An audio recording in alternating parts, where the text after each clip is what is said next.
Hello friends, नमस्कार। आइए, आप लोगों का बहुत बहुत स्वागत है मेरे यूट्यूब चैनल लर्नपुर में। आज हम देखेंगे कि नॉन कन्वेक्शनल एनर्जी के बारे में। इससे पहले वाले वीडियो में हम लोग देखे थे कन्वेंशनल एनर्जी के बारे में, परंपरागत ऊर्जा के स्रोत। आज देखेंगे गैर परंपरागत ऊर्जा के स्रोत। इसके अंतर्गत हम क्या क्या देखेंगे? सोलर एनर्जी, वाइंड एनर्जी, उसके बाद हम देखेंगे टाइडल एनर्जी, फिर देखेंगे जियोथर्मल एनर्जी। तो ये सारे एनर्जी आते हैं आपको नॉन कन्वेंशनल, और ये बहुत ही इंपॉर्टेंट है एग्जाम के दृष्टिकोण से। तो एक एक करके आइए हम देखते हैं। चलिए, शुरू करने से पहले बता दूं आपको, चैनल पर नए हो तो प्लीज इसे लाइक सब्सक्राइब करना नहीं भूलिएगा। आइए, सबसे पहले हम देखते हैं कि गैर परंपरागत स्रोत जैसे सौर ऊर्जा, पवन ऊर्जा, ज्वारीय ऊर्जा, परमाणु ऊर्जा और भूतापीय ऊर्जा, इंग्लिश में इसे कहते हैं solar energy, wind energy, tidal energy, nuclear energy और ये आपको जियोथर्मल एनर्जी। तो एक एक करके सबके बारे में पढ़ते हैं और यह भी देखेंगे कि किससे क्या हानि है और क्या लाभ है। तो सबसे पहले देखिए सौर ऊर्जा, सोलर एनर्जी। सोलर एनर्जी अपने आप में बहुत ही महत्वपूर्ण ऊर्जा के गैर परंपरागत स्रोत है। और हम सभी जानते हैं कि सूरज की उम्र या आयु जो है बहुत ही अधिक है, और ये मानव जीवन के लिए बहुत ही इंपॉर्टेंट है, महत्वपूर्ण है कि सूरज से हमें अनंत काल तक ऊर्जा प्राप्त होता रहेगा। तो सौर पैनल के माध्यम से ऊर्जा प्राप्त किया जाता है, सौर प्लेट के माध्यम से। आपको बता दूं कि इसमें सोलर प्लेट लगाया जाता है, और इस सोलर प्लेट क्या करता है कि सूरज से आने वाली जो ऊर्जा है उसे ये कन्वर्ट करके और बैटरी में स्टोर होता है। सूरज से आने वाली जो ऊर्जा है इस प्लेट पे पड़ता है, और ये प्लेट क्या करता है, इसको ऊर्जा के रूप को चेंज करके ये बैटरी में स्टोर हो जाता है। और स्टोर होने के बाद इससे आप लाइट के रूप में या हीट के रूप में, जैसे आपकी मर्जी हो, इसका प्रयोग कर सकते हैं। दूसरी बात कि उष्णकटिबंधीय क्षेत्र जो होता है सोलर एनर्जी के लिए सबसे आइडियल होता है। सबसे आइडियल क्यों? तो उष्णकटिबंधीय क्षेत्र जो होता है 0 डिग्री से लेकर के 30 डिग्री नॉर्थ और 0 डिग्री से लेकर के 30 डिग्री साउथ, ये 0 डिग्री है, इससे 30 डिग्री ऊपर और 30 डिग्री नीचे, यहां सूरज का जो प्रकाश है सबसे अधिक दिनों तक, और यहां बिल्कुल पैरेलल नहीं, यहां बिल्कुल जो है ना, आप कह सकते हैं कि परपेंडिकुलर, बिल्कुल 90 डिग्री के एंगल पे प्रकाश पड़ता है, जिसके कारण यहां जो है ना साल में सबसे ज्यादा सूरज की रोशनी मिलती है। और जानते हैं जहां सबसे ज्यादा सूरज की रोशनी मिलेगी वहां यह ऊर्जा सबसे ज्यादा प्राप्त होगा। तो यह उष्णकटिबंधीय क्षेत्र में सबसे ज्यादा अच्छा से काम करता है। दूसरा कि सौर कुकर के माध्यम से सोलर एनर्जी का यूज कर सकते हैं, सोलर हीटर के माध्यम से, सोलर ड्रायर के माध्यम से, और यातायात वगैरह में भी हम सोलर एनर्जी का यूज कर सकते हैं।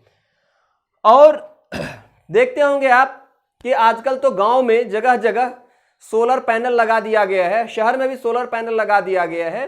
और उसमें सोलर पैनल में क्या होता है, यहां आइए कि ये पोल है, इस पे सोलर पैनल लगा होता है, इसके नीचे एक बैटरी लगी होती है, और ये बैटरी चार्ज होता है। तो क्या होता है कि शाम को जब आपको लाइट की आवश्यकता होती है तो पूरे दिन ये सोलर पैनल से ये बैटरी चार्ज हो गई, और शाम होते ही ये यहाँ पे लाइट होती है, लाइट ऑन हो गई, और इससे आपको प्रकाश मिलता है। अब इससे लाभ क्या क्या है? तो सबसे बात पहले कि ये समाप्त नहीं होने वाला है, ये असमाप्य है। दूसरी बात, ये पॉल्यूशन फ्री है, प्रदूषण इससे बहुत ही कम होता है।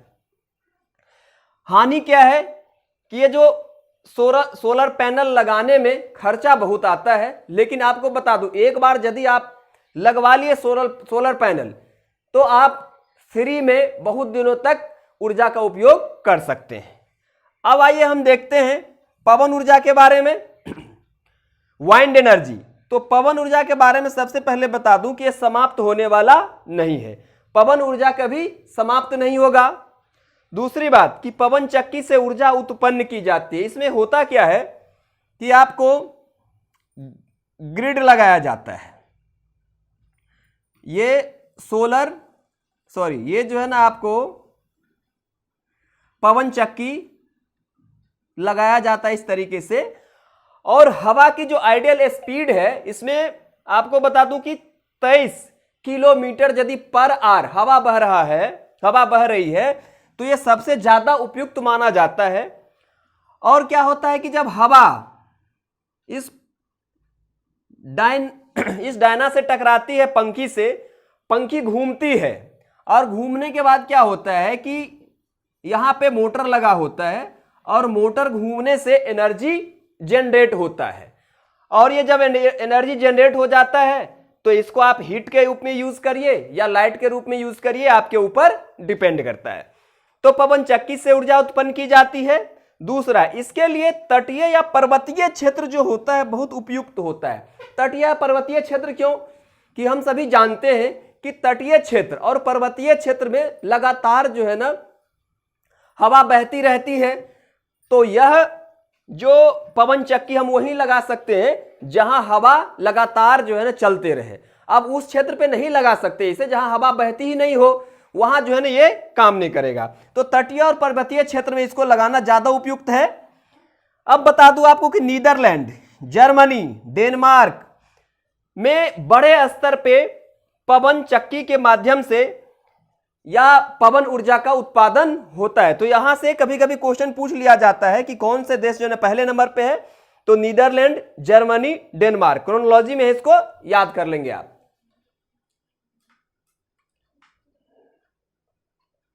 उसके बाद हम चलते हैं थोड़ा नीचे। इससे लाभ क्या है? तो इस सबसे बड़ा जो लाभ है ये पॉल्यूशन फ्री है, इससे पॉल्यूशन बिल्कुल नहीं होता, पॉल्यूशन मुक्त होता है ये। दूसरी बात कि इसमें कम लागत होता है। कम लागत प्लांट स्थापित होने के बाद, यदि एक बार आपने प्लांट ये लगा लिया तो उसके बाद कम ही लागत में एनर्जी आप जनरेट करते रहेंगे और ऊर्जा प्राप्त होता रहेगा आपको। ये सुरक्षित भी होता है और साफ भी होता है। अब इसकी हानि क्या क्या है आपको बता दूं। इसके ध्वनि प्रदूषण होता है, ये आपकी हानि है। पवन चक्की खर्चीला होता है, ये प्लांट लगाने में बहुत खर्चा आता है। इससे हानि और जो है रेडियो सिग्नल और टीवी सिग्नल इससे सबसे ज्यादा प्रभावित होता है। रेडियो सिग्नल और टीवी सिग्नल हमेशा डिस्टर्ब रहेगा यदि आसपास में आपके पवन चक्की या वाइंड एनर्जी लगाए हैं तो ये कुछ इसकी हानियां थी। तो अभी हमने देख लिए सोलर एनर्जी और वाइंड एनर्जी के बारे में, यह काफी महत्वपूर्ण था। आइए आगे देखते हैं। अगला जो हमारा नॉन कन्वेंशनल है वह है परमाणु ऊर्जा, न्यूक्लियर एनर्जी। तो न्यूक्लियर एनर्जी से बड़े स्तर पे हम ऊर्जा प्राप्त कर सकते हैं और ये दुनिया के बहुत सारे देश इससे एनर्जी भी प्राप्त करता है। जैसे आइए हम पढ़ते हैं कि रेडियो एक्टिव एलिमेंट से ऊर्जा प्राप्त किया जाता है। जैसे थोरियम हुआ, यूरेनियम हुआ, मोनाजाइट हुआ, इन चीज़ों का उपयोग करके हम ऊर्जा प्राप्त करते हैं। तो कहाँ इन चीज़ों का उपयोग करते हैं? तो ये आपको परमाणु ऊर्जा रिएक्टर होता है। रिएक्टर के अंदर ये थोरियम या यूरेनियम को डाल करके उसके न्यूक्लियर में ऊर्जा संचित होता है। ये जो रेडियो एक्टिव एलिमेंट्स है, तो रेडियो एक्टिव जो एलिमेंट्स है उसके न्यूक्लियर या उसके केंद्रक में ऊर्जा होता है। तो हम जानते हैं कि यदि किसी एलिमेंट्स को तोड़ा जाता है तो तोड़ने के बाद उसमें से एनर्जी मुक्त होता है, फ्री होता है। उसी एनर्जी का इसमें हम प्रयोग करते हैं रिएक्टर के माध्यम से। जैसे आपको बता दूं कि ये रिएक्टर है, इसमें यूज करते हैं, हम थोरियम वगैरह का। इसमें होता क्या है कि फिजन अभिक्रिया, न्यूक्लियर फिजन अभिक्रिया होता है। तो न्यूक्लियर फिजन अभिक्रिया में क्या होता है कि एक नाभिक, एक न्यूक्लियर दो बड़े न्यूक्लियर में टूटता है। टूटने के बाद क्या होता है कि दो नाभिक में बढ़ जाते हैं छोटे छोटे, और बंटने के बावजूद एनर्जी इससे काफी बड़े स्तर पे उत्पन्न होता है। उसके बाद नाभिकीय रिएक्टर में विखंडन के द्वारा ऊर्जा मुक्त होता है। दूसरा पॉइंट, आगे देखिए सबसे बड़ा उत्पादक न्यूक्लियर एनर्जी का सबसे बड़ा उत्पादक कौन है? तो यूएसए और यूरोप में इससे सबसे बड़े स्तर पर ऊर्जा का उत्पादन किया जाता है। भारत के केरल में मोनाजाइट बड़े स्तर पे पाया जाता है। अब मैंने मोनाजाइट का यहां चर्चा क्यों किया? आप सभी जानते होंगे कि मोनाजाइट के द्वारा भी रिएक्टर के माध्यम से ऊर्जा मुक्त किया जा सकता है, ऊर्जा बड़े स्तर पे बनाया जा सकता है। लेकिन अभी जो हमारे पास जो टेक्नोलॉजी है, जो रिएक्टर है, उसमें मोनाजाइट का यूज करके हम एनर्जी नहीं बनाते हैं या नहीं बना सकते हैं।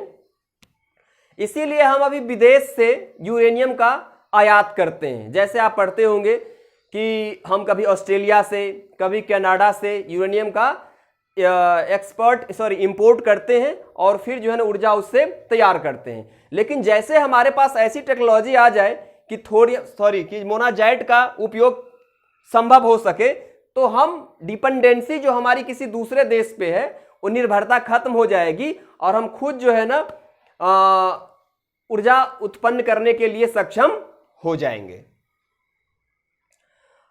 तो ये मोनाजाइट याद रखिएगा, ये बहुत सारे एग्जाम में पूछा जाता है। तो मोनाजाइट का जो निक्षेप है भाग बहुत बड़े मात्रा में केरल में पाया जाता है। भारत में परमाणु ऊर्जा का केंद्र कहां कहां है, यह भी इंपॉर्टेंट है। आपको क्या करेगा कि पेपर में मैच करने के लिए दे देगा कि जैसे ये कलपक्कम है तो कलपक्कम कहां पे है? तो कलपक्कम तमिलनाडु में है, याद रखिएगा। रावत भाटा कहां है? राजस्थान में है। तारापुर महाराष्ट्र में है। कैगा कर्नाटक में है। नरोरा यूपी में है। काकरापारा गुजरात में है। तो ये मुख्य जो है ना परमाणु ऊर्जा उत्पन्न करने के केंद्र है। इसको आप जरूर याद रखिएगा, एग्जाम के दृष्टिकोण से 100% जो है ना इंपोर्टेंट है ये। उसके बाद आ गई ये, भारत में कुल ऊर्जा का केवल 2% हम परमाणु ऊर्जा या न्यूक्लियर एनर्जी के माध्यम से उत्पन्न करते हैं, 100% में 2%। अब इससे लाभ क्या है? तो बड़े स्तर पे इससे ऊर्जा हम प्राप्त कर सकते हैं। हानि क्या है?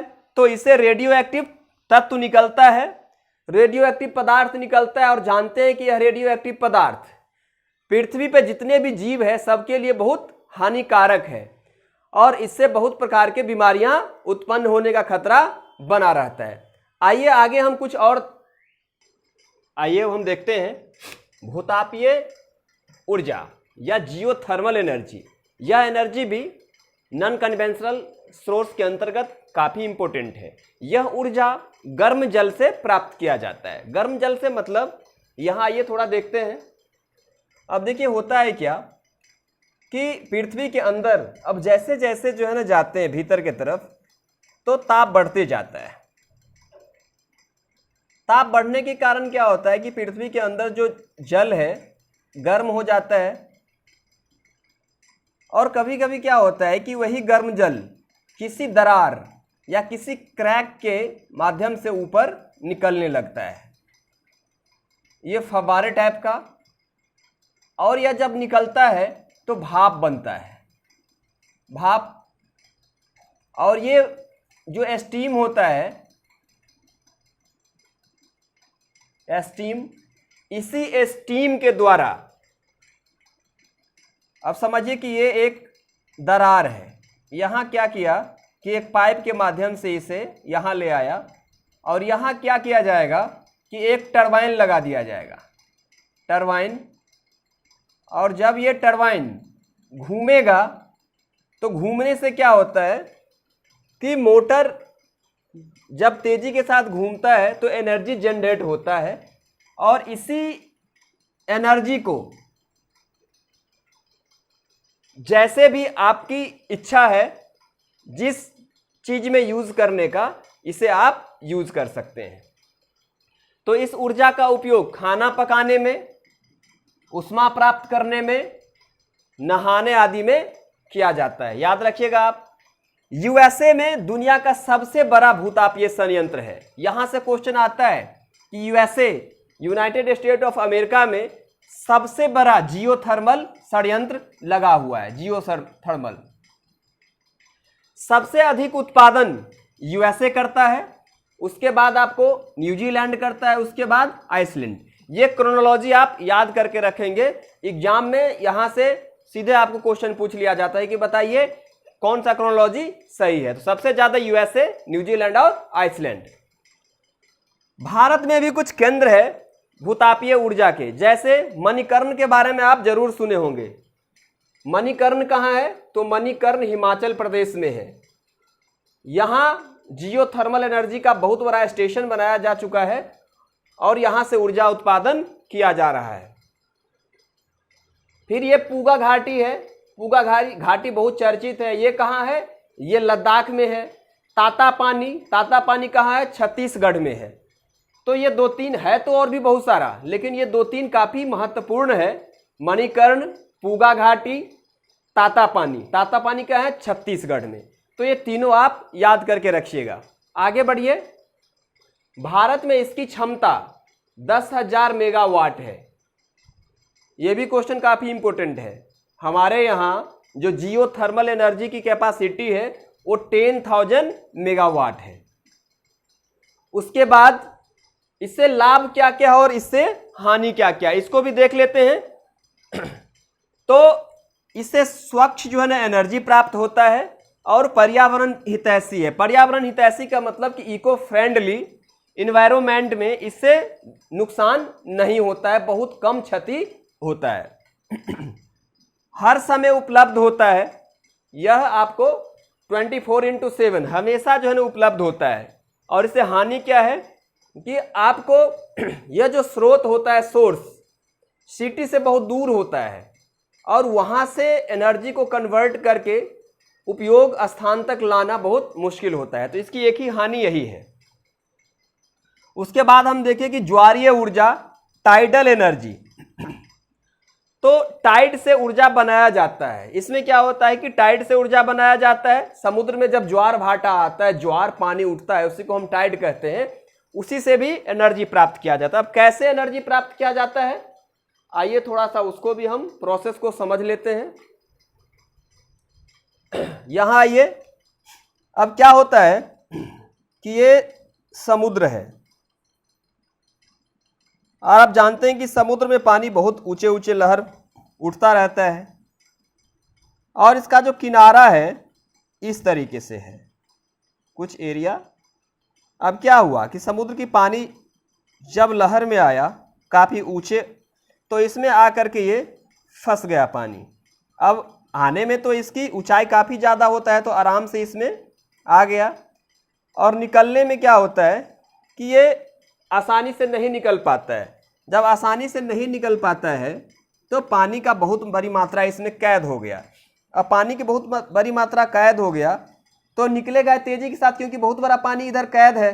तो यही क्या किया जाएगा कि यहीं पे टरबाइन लगा दिया जाएगा। और जब पानी काफ़ी फ्लो के साथ निकलेगा तो क्या होगा, ये टरबाइन घूमेगा। और टरबाइन को घुमाना ही तो मेन उद्देश्य होता है। चाहे आप टरबाइन इलेक्ट्रिक से घुमाइए, चाहे पानी से घुमाइए, चाहे स्टीम या वाष्प से घुमाइए, यदि टरबाइन घूमने लगा तो हो गया आपका काम, फिर एनर्जी जनरेट होने लगता है। तो टाइड से एनर्जी बनाया जाता है समुद्र के मुहाने पर बड़े बड़े बांध बना करके। या तो क्या होता है, ये तो चलिए एक बता दिया आपको, या तो क्या किया जाता है कि बड़े बड़े बांध का भी निर्माण किया जाता है और उस बांध में भी पानी इकट्ठा होता है। और जब पानी इकट्ठा होता है तो जैसे समझिए कि ये बड़ा सा बांध है, बांध में पानी इकट्ठा है। अब यहाँ जो है ना छोटा सा रास्ता बना दीजिए, तो यहाँ से भी पानी निकलेगा तेजी के साथ। यहाँ भी टरबाइन लगाइए और टरबाइन से क्या होगा, एनर्जी जनरेट होगा और आपका काम हो गया। हमारे देश में जो कच्छ की खाड़ी है, कच्छ की खाड़ी कहाँ है, तो कच्छ की खाड़ी आपको गुजरात में है। तो यहाँ पे भी जो है ना एनर्जी जनरेट किया जाता है ज्वारीय एनर्जी के द्वारा। अब बता दूं आपको कि यूएसए, चीन, रूस, यूएसए, चीन, रूस के बाद भारत भी बड़े स्तर पर ज्वारीय ऊर्जा के माध्यम से बहुत बड़े स्तर पर एनर्जी जनरेट करता है। इससे लाभ क्या है? तो प्रदूषण मुक्त है, इससे कोई पॉल्यूशन नहीं होता है और ये समाप्त भी नहीं हो सकता। जानते हैं कि समुद्र जो है ना अनंत काल तक रहेगा, अनंत काल तक रहेगा तो उसमें जो है ना ज्वार भी आता रहेगा, ज्वार आता रहेगा तो समाप्त होने की तो कोई बात ही नहीं है। हानि क्या है? तो हानि ये है कि इससे वन्य जीव जो समुद्र के आसपास किनारे पे रहने वाले जीव होता है उसको इससे बहुत हानि होती है और इसको उपयोग करना थोड़ा कठिन होता है। अब आइए आगे देखते हैं। अब आइए देखते हैं हम बायोगैस के बारे में। अब ये बायोगैस क्या होता है, किन किन चीज़ों का इसमें हम उपयोग करते हैं। तो जैविक अपशिष्ट, ऑर्गेनिक वेस्ट से ऊर्जा बनाया जाता है। ऑर्गेनिक वेस्ट में आप चाहे जानवरों के गोबर हो या जो किचन में हमारे वेस्ट पदार्थ होते हैं, फल सब्जी के छिलके, सड़े गले पदार्थ से उपयोग करके ऊर्जा बनाया जाता है। यह गैस मुख्य रूप से मीथेन और CO2 का मिश्रण होता है। मुख्य रूप से यही दोनों का अनुपात होता है, यही एक निश्चित अनुपात में होते हैं। बाद बाकी इसके अलावे भी कुछ गैसेस इसमें होते हैं, तो आपको ये मुख्य रूप से याद करना है, मीथेन और CO2 ध्यान में रखेंगे। इससे जैविक खाद भी प्राप्त होता है। अब जानते हैं आप कि इसमें क्या किया जाता है, जो कचरे हैं, जैविक वेस्ट है, इसमें डाल करके उसका फर्मेंटेशन करवाया जाता है, किण्वन करवाया जाता है। फर्मेंटेशन के बाद इससे मीथेन और CO2 निकलता है। इससे निकलने वाले जो मीथेन और CO2 है उसका उपयोग आप खाना बनाने में कर सकते हैं या उसका टेम्परेचर या ताप उत्पादन करने के लिए कर सकते हैं या प्रकाश के लिए भी किया जाता है। तो इससे जैविक खाद भी प्राप्त होता है। और हाँ, उपयोग करने के बाद जो इसमें वेस्ट डाला जाता है, पूरी तरीके से वेस्ट खत्म नहीं होता है। उपयोग होने के बाद जो वेस्ट और बच जाता है, उस वेस्ट का उपयोग एक अच्छे खाद के रूप में, आप जैविक खाद के रूप में कर सकते हैं। इससे मिट्टी की जो उपजाऊ क्षमता है काफी बढ़ जाता है। लाभ क्या है? ये कम लागत में आप ऊर्जा उत्पादन कर सकते हैं, उपयोग में आसान होता है, इसका यूज भी काफी आसान होता है और व्यर्थ पदार्थ का निपटान भी हो जाता है। हम जानते हैं कि किचन से कितने बड़े स्तर पे जैविक वेस्ट, ऑर्गेनिक वेस्ट निकलता है और इसको इधर उधर यदि फेंकते हैं आप तो उससे बहुत सारी बीमारियां पनपती है और भी बहुत सारे उसकी साइड इफेक्ट है, तो उसका भी निपटान हो जाता है। हानि क्या है? हानि इससे एक ही मात्र है कि ग्रीन हाउस गैस इफेक्ट, जिसको हरित गैस प्रभाव कहते हैं, वह इससे देखने को मिलता है। बाद बाकी ये काफी इको फ्रेंडली है। तो इस वीडियो के माध्यम से यही जो नॉन कन्वेंशनल एनर्जी का सोर्स है उसके बारे में आपको बताना था। यदि आपको यह वीडियो अच्छा लगा हो तो आप प्लीज कमेंट करके निश्चित रूप से हमें बताइएगा और इसे दोस्तों को भी शेयर करिएगा और लाइक सब्सक्राइब भी करिएगा। फिर मिलते हैं हम नेक्स्ट वीडियो में, तब तक के लिए नमस्कार।